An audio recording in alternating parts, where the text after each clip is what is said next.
You've done this quarterback thing a time or two. Not anything like this, though, Jim. This one's different right here because typically every quarterback competition I've ever seen or been involved in has been a two-person race for the most part. This is legitimately a 3 or 4 man race. I think that they feel, I don't know if it's confident or don't see enough difference in probably 3 or 4 guys to know who they're going to go with. Yeah. Now, I think for okay, this first you said something there real quick. Is there a chance that there are multiple quarterbacks? Because you got multiple quarterbacks, can that be a good thing? Can they all be good quarterbacks? How about this? They hadn't separated themselves. That's right. Now, does that mean they're all B guys? Right. B students? Or are they A minuses? I don't have a clue. And going to the scrimmages and watching the practices, you see positive and negatives out of all of them. And then you also kind of wonder how much mind games are going on. Maybe this is just me. Right. Hey, we're going to put you over here in a bad situation, not on the field, but maybe not give you as many reps with the ones and see how you react. Yeah. I don't know. Do they do that? That'd be pretty mean. Something a woman would do. But yeah, I think that they want to kind of see how these guys react.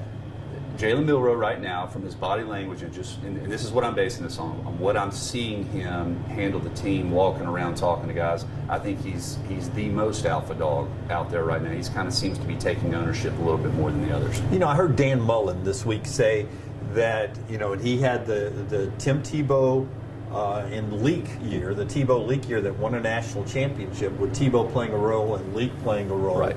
I guess Leak and Chris being kind of the incumbent in that situation. That's right.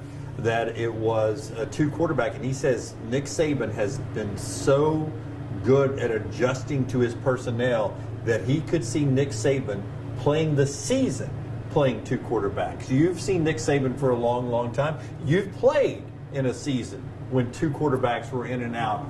What's an advantage in that situation, and what's a disadvantage? Well, we'll start with the disadvantage. Disadvantage is if you got a hot hand, you want that guy out there all the time, and you don't want to be confined to your script. Right. What can be added? Now Florida utilized it differently. Dan Mullen took not Dan Mullen, but Urban Meyer was the head coach, but Dan Mullen was the OC. OC. That's right. So they took packages with Tebow inside the red zone, which is they limited what he was asked to do, allowed him to use the power running game, used him as almost that second or third running back, and then the jump pass off of that and things of that nature. I think that if we see multiple quarterbacks after week 2 or 3 this year, quite honestly, it's an adjustment to what the talent of the team around him is versus or the limitations there at the quarterback position. Okay, now you've seen some of these guys.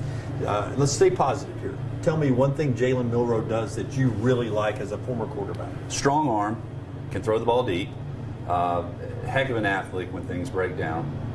Those are the positives that he has. Yeah. And he's the upperclassman. I think that he's respected in that locker room because he's bought his time. He's performed when he has been given an opportunity to go out there. And we think about this is, you can't take it away, but if he does not throw the interceptions or put the ball on the ground versus Texas A&M, nobody's questioning his ability right now. It's just we had one snapshot in a game last year, and that's what we're basing all this off of. Yeah, and I would imagine, having never played the game, and I always approach my career, I'm a fan. I never try to be a football expert, right? You know that because you've heard me ask you dumb questions before.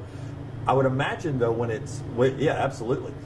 But when Bryce Young is over there, and you know it's Bryce Young's team, but I'm starting, I'm having to play, I would imagine I am not mentally my best self because I know everyone else is used to a really good first-round quarterback over there, and I'm not him.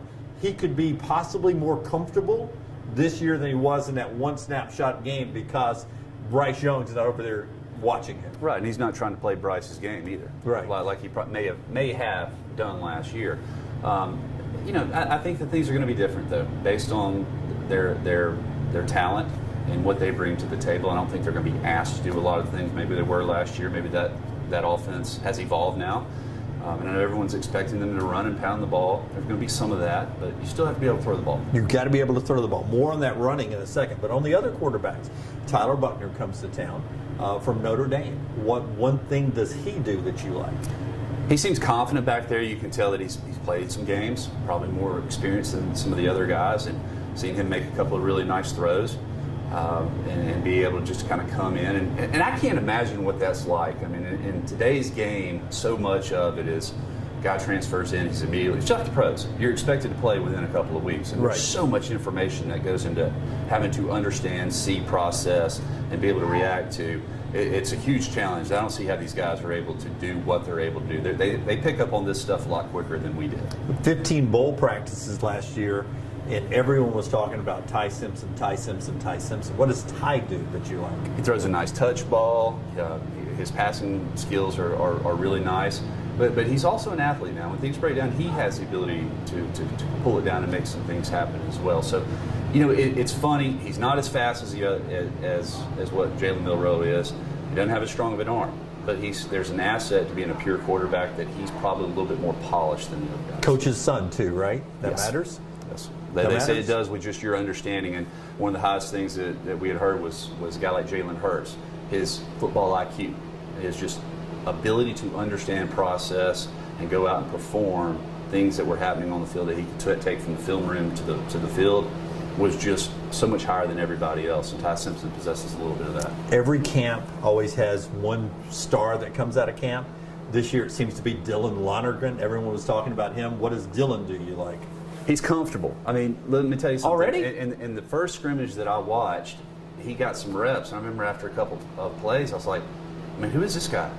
Because I didn't have a chance to watch the spring game. I was like, this guy looks so comfortable out there, like he's been doing it for a couple of years. That's what he brings to the table. There's an air, there's confidence there, and he makes it look easy out there. He made a couple of really nice throws in the scrimmages, made a couple of boneheaded decisions, and he had a lot of pressure because and the thing you can't take away from these scrimmages that we've seen the previous weeks is you never really understand who they're working with and who they're working against. So you have to take everything with a grain of salt. Well, I saw Pat Riley in an interview one time, and he said when he was in high school as a basketball player, he was comfortable being the guy who had the ball at the end of the game. When he moved to college, not as much. When he went to the NBA, he didn't want the ball. He said most people, as you move up the ladder, don't want to be that guy at the end. But certain athletes are comfortable enough where they want the ball at the end. I think that's a positive sign. You tell us about Dylan, that he looks like the guy that he's just comfortable. Well, never saw him in that situation. Yeah. But I'm just saying, when he drops back to pass, he's not frantic. He's not looking at the pass rush like most freshmen would. He doesn't feel the pressure. He's standing in the pocket. He's moving around. He's delivering strikes.